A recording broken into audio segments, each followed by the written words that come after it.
But I'd hate to see you lose your passion for extensive reading, Rocky, because I think it's done great things in Busan and looks like it's having a good effect through Korea now. Thank you. Well, when I started out, like I said, it was not mainstream, but now I've got teacher training programs, and we're introducing this method to hundreds of teachers. So it's spreading quickly. Yeah. I wanted to explore a little bit the notion of fluency. Could you describe what fluency means? Yes, fluency means making the best use of what you already know. So fluency doesn't involve learning any new language features or items. The main features of a fluency development activity are, first of all, that it's message focused. So it's focusing on receiving or communicating messages. That the material which is being worked with or the things which are being talked about or read are really easy and known. And a third feature is that there is some pressure to go faster than you would normally go. And I suppose a fourth feature is that there should be some kind of quantity of practice in this, because you don't become fluent in 2 or 3 minutes in doing one activity. You have to have a reasonable quantity. I actually advocate that 1/4 of the time in a well-balanced language course should be devoted to fluency activities. I understand that fluency helps a student build a sense of the language, to be able to use it in a communicative way and feel comfortable with its use. Well, what we think happens when fluency develops goes back to McLaughlin's idea of restructuring. And the idea of restructuring sort of says we can get faster and faster at doing something, and then we'll reach a limit where, because we're doing it in a certain way, we've now reached the limit of what we can do.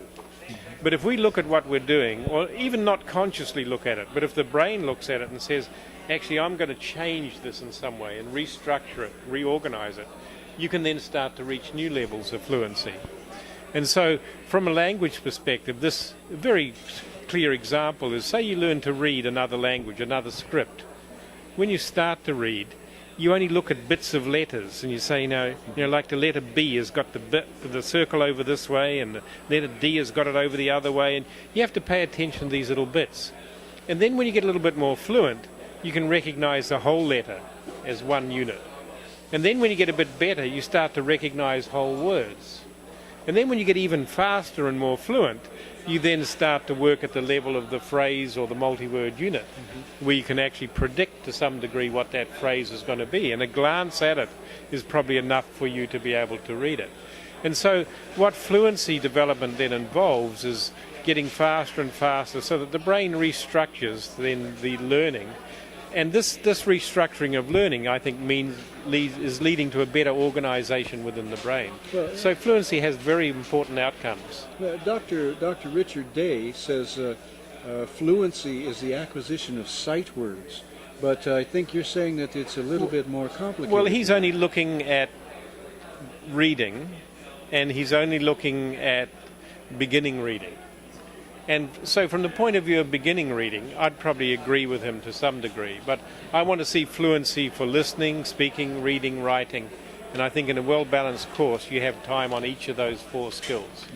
And so about 1/16 of a course should be spent on becoming fluent in reading, and about 1/16 on becoming fluent in speaking, and 1/16 writing. So that in the end, fluency activities make up about 1/4 of the course time. So how does someone gain fluency by using your speed reading passages and comprehension questions? Well, that's one way. So one way is to have a speed reading course. And there's now nice research done in Korea on that, looking at the effect of a speed reading course on university students. I think the article's available free from my website. And having a regular speed reading course is a well tried and true thing. The first speed reading course I know of was done by Michael West in India in the 1930s. And he wrote it up in a book called Learning to Read a Foreign Language and Other Essays. And he showed that, by running a speed reading course with timed readings and comprehension checks, you could get a good increase in learner speed. And we've shown that time and time again in classrooms. And there's now published research coming out. There's an article just appeared in the latest issue of Reading in a Foreign Language, using the speed reading courses published by Compass Publishers, and they've been they've used them in Taiwan, And now there's a study there reporting on the fluency increases as a result of doing that. So I think fluency development has to be part of a course. But extensive reading course also has to involve two strands. And one strand is the strand of what I'd call meaning-focused input, where you read material which is just at your level, so that you then start to increase your vocab knowledge a bit and you establish some partly known vocabulary and so on. But another strand of the speed reading course has to be a fluency development strand. And that is where you read really easy graded readers, but you read them fast as anything. And you might even read one you've read before, but you read them really fast. And so I see an extensive reading course, you can have at least 3 kinds of levels. I think there's probably even a third level, and the third level is where you read really hard graded readers, and you use that to increase your store of words to learn, because every unknown word you meet in a graded reader is going to be a useful word for you. Well, and so I would see it having all those 3 effects. The last thing I'd like to check with you on, our Korean teachers in the classrooms are still teaching to the test. Yeah. Their time is not particularly flexible in their classrooms. Yeah. I wondered if you could give us some suggestions on activities that might be inserted somehow into Korean classrooms. For instance, you talk about the 4-3-2 activity. Yeah. Well, I think one of the ways you increase time for learning English is by encouraging learners to do work outside the classroom. But even with extensive reading, there's research which shows that it's much more effective if you can start within the classroom, and so that learners can see what's involved and then to some degree get hooked on it by their success, and then it's then set as work outside the classroom. I'd probably like, in a fairly rigid sort of course like that, I'd like to see a small proportion of the time being set aside for newer activities, which once learners have some experience of, then can move out for homework or something like that, and then something else can be brought in as things. So things like that would include extensive reading. I would include learning from word cards about that, a little bit of training on that. But once you know what to do, then it becomes something that you can do yourself in your own time. I think ultimately, you've got to have more sensible goals for learning than the exams, but those are very realistic goals. I mean, if I was a student and I'm going to have to sit an exam which decides my life, the rest of my life, I'm not going to focus on anything else except that. Do what the practical thing is. Yeah, I mean, it's only common sense to do that. But I think you've got to try and get the best of both worlds if you can by adding a little bit and so on. But this 4-3-2 activity, I'd like you to describe that, and would you tell me how does that increase fluency? Well, 4-3-2 involves learners talking 4 minutes to one partner on an easy topic, then they move to a new partner 3 minutes, and then a new partner 2 minutes. And the partner just listens, they repeat the same talk but decreasing time. And when you do that, we've done research where you transcribe the 4-minute talk and you transcribe the 2-minute talk and you compare the differences. And you see a change not only in speed, which isn't surprising, because if you've got less time to do something, you do it faster. But then you also see markers of disfluency, which hesitations sometimes are markers of disfluency, but they decrease. So that's indication then that learners are performing at a more comfortable level with their speaking. But you also see improvements in the reduction of grammatical error in repeated parts of the talk. Really? Yes, and an increase in complexity, in that you'll find about 3 or more complex constructions in a 2-minute talk than in the 3-minute talk, such as relative clauses and so on. And I think the way that we don't really understand how fluency works. And the astonishing thing is that it sort of interested me, because say you do a speed reading course, you do 20 passages. The actual reading time for those passages in total is probably no more than an hour.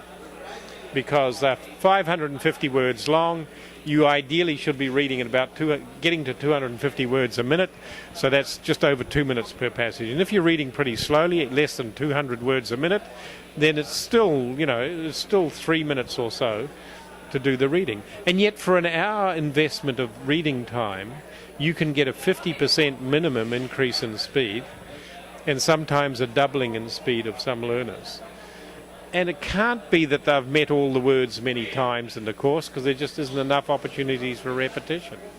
We thought it might be confidence, that learners say, gee, I can read faster, and yet I still score reasonably well on the comprehension test.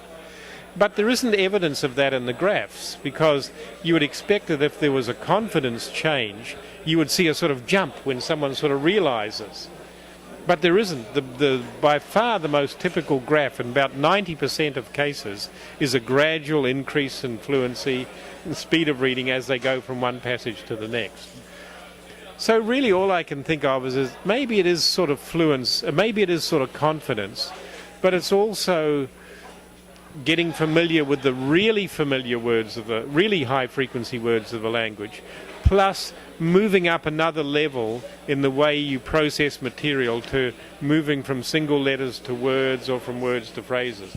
And that's really the only way I can think of it. But I think we'll have really good research in the future which will try and get at what actually changes in the brain of the learner when we develop fluency. And that's going to be really interesting.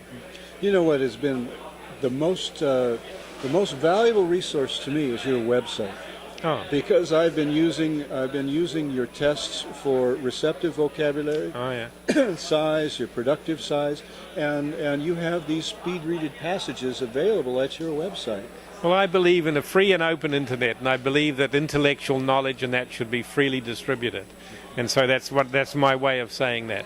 And I know that there are many others like Tom Cobb and that Tom does great stuff on computer-assisted vocab learning, and it's all available free. And I think that's how it should be.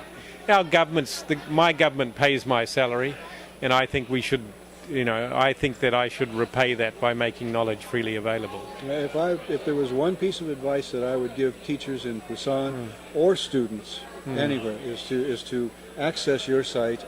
Use the test, use the speed-readed passages, because they're an extremely valuable resource. And they're the right price, Rocky. Yeah, they're free. Thank you very much for talking with us. No, great pleasure, Rocky. Good to meet you again.